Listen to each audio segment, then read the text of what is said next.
Kidlat News Updates. Sa ating mga balita, kampo ni Bamban Mayor Alice Guo nagsumite ng letter of explanation sa Senado. 3.9 million pesos na halaga ng vapes at marijuana nasabat sa Port of Clark. 53 volcanic earthquakes na itala sa Canlaon Volcano sa loob ng 24 oras.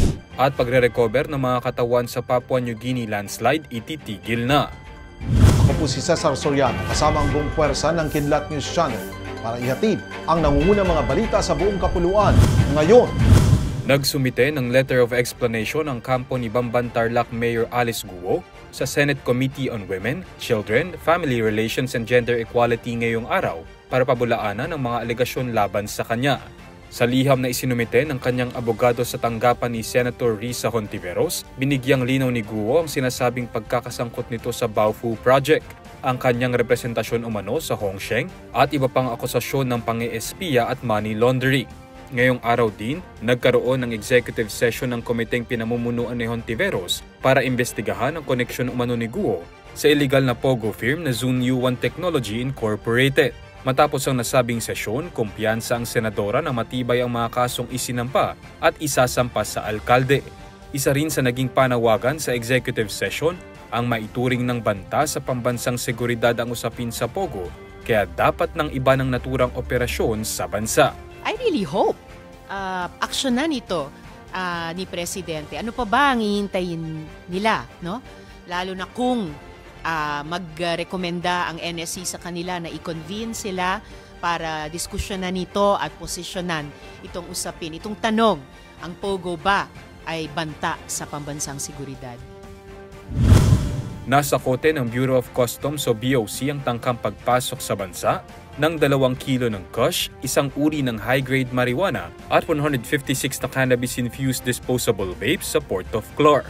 Ayon sa opisyal ng Port of Clark, idineklarang accessories ang naturang kontrabando na galing pang California, USA noong May 25. Agad namang may nakitang anomalya ang Port and Customs officers sa X-ray inspection. Di rin ito pumasa sa K9 sniffing.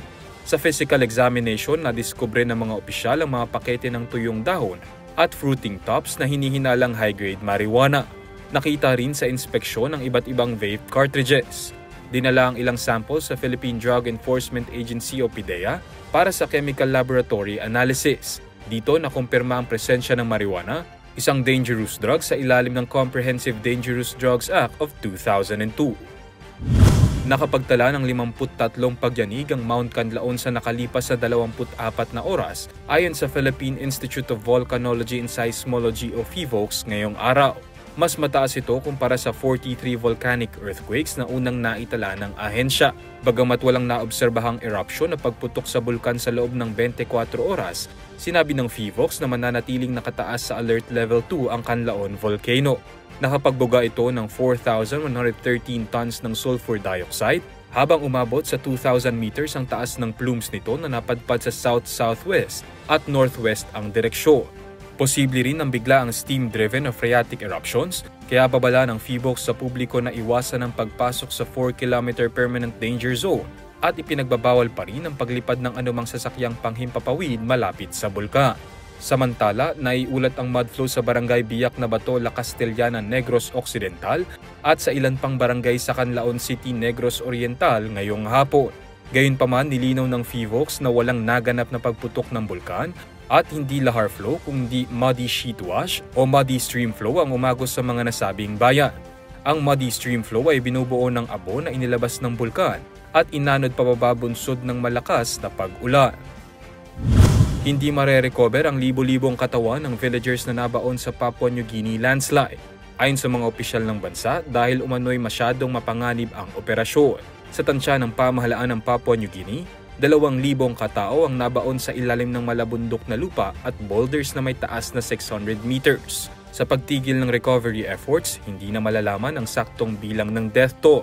Tinatayang mahigit 7,800 na nakatira sa paligid ng Mount Mungalo sa Central Papua New Guinea ang kinulantang ng biglaang landslide na nangyari noong May 24.